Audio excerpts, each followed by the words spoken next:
And welcome to another Sunday where we give you the real story behind the big stories. I'm Richard Ransom, joining you every Sunday at 9 a.m. and 10:35 p.m. along with my panel. And before we get to those introductions, here are our topics over the next 30 minutes that we're together. First up is the release this week of hours and hours of video by the city of the night Tyre Nichols was arrested by Memphis police.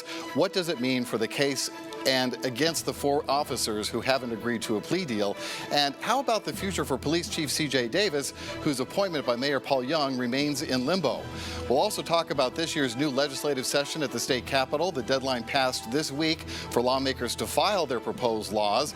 And from education to law and order, Memphis has a lot at stake with whether those measures pass or not. And we'll also spend a little time on the presidential race. The Super Tuesday primary is fast approaching. We'll talk about how candidate Nikki Haley is already spending money in states like Tennessee in her uphill battle, some would say very uphill battle, against Donald Trump. But before we get to any of that, let me introduce my panel to you. ABC24 political analyst Otis Sanford is here, as is Mark Billingsley, former Shelby County commissioner and member of the Republican Party. And we also have Tawan Stout-Mitchell, political consultant. So we'll talk about this another terrible reminder of what a terrible thing happened in our city about this time last year, with more than 20 hours of new video released. Much of it didn't show much of anything, but there were some nuggets that came out of it. First, we learned that Tyre's parents made it to the scene that night and were there and actually talked with officers who asked them questions about what they knew about their son. There you see that video.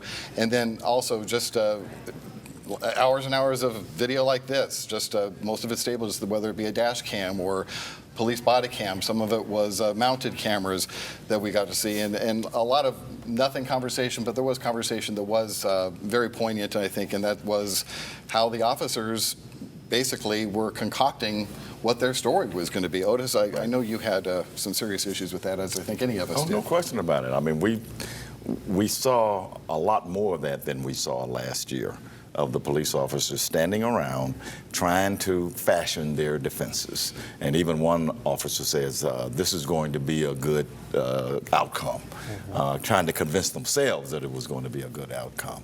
And of course, you mentioned the parents being there, but there was one other thing that struck me too. There were at least 2 other officers there who were not involved, but they were talking about just how out of control the members of the Scorpion unit were, and how they were looked like on adrenaline all the time, and they just did too much. I mean, so this is a terrible case for these officers, and I would be surprised right now if any of these cases go to trial, criminal trial. Well, legal experts we talked to this past week said as much, that, and their defense attorneys, Art Horn being one of them, saying, I don't know if I would try to get the best deal I can for my client at this point. It was disturbing for all of us, Mark, to see and be reminded of what happened. What struck out to you? Well, every bit of it is disappointing to me. I'm a former Germantown Reserve police officer. The part that is missing that I think is really critical is what caused the stop. I haven't seen one piece of video yet that what initiated the stop, and I think that's going to be up for everybody's opinion, quite frankly. So what caused that, and then why did it escalate to the way it did? The other part that really disappointed me was the confusion of EMS. Did they want the ambulance to come down there and help him? There's a lot of confusion on the tape, and again, because the video is literally coming from a camera on the officers, you're there real time experiencing that scene, and it is really disturbing to see the lack of care for Tyre. Even when the medical folks get there, they rendered no aid. Right. Yeah, it was hard to watch. It really was. I don't know what I expected, but even though a lot of it was mundane, when it did come to those points that you mentioned, you can't believe your eyes. Tawan? Well, I had to react when I saw his mother, because she knows her child. And when she screamed out, Tyre, my Tyre. Right. And so that struck me. Also, what really got me as a former council member now is that I didn't see supervision on the scene. And it took 4 or 5 days, well, really, when he died.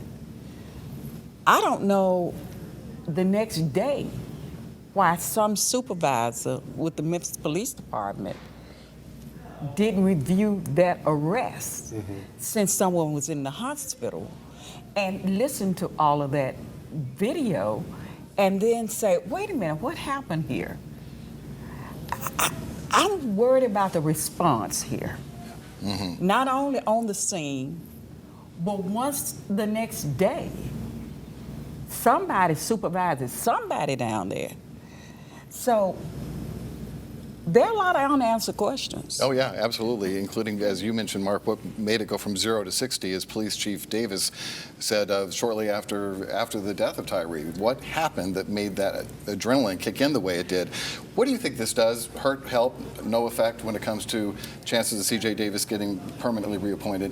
I don't know, but I think there are some more questions that need to be asked, even about the sky cams.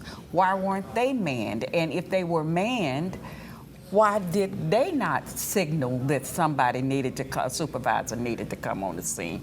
There are some questions here about management, and that is her domain. So she needs to answer those questions. Yeah. What do you think about it, Mark? I think there's just a whole lack of humanity on that tape. Again, Tyre Nichols was probably 145 pounds. I mean, tall, lanky guy. You have some pretty big officers at the scene, but yet he was cuffed, and it looked like he continued to be hit, or when he was being held by his arms, he was continuing to be hit. And then there were comments that, I'm just going to read this because it's exactly what was said. One officer said, "I'm going to baton the F out of you," and hit him multiple times.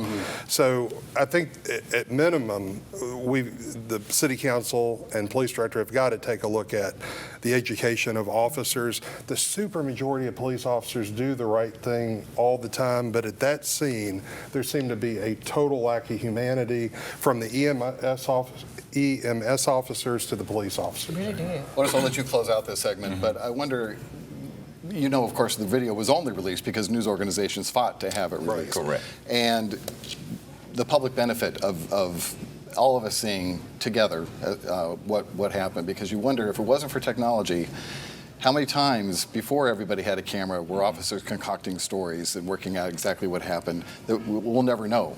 It just exposes how easy it was for that to happen. Oh, absolutely. I mean, more than 50 years ago, if there had been this kind of video when Elton Hayes was beaten to death, maybe the outcome would have been different because nobody really answered for that crime.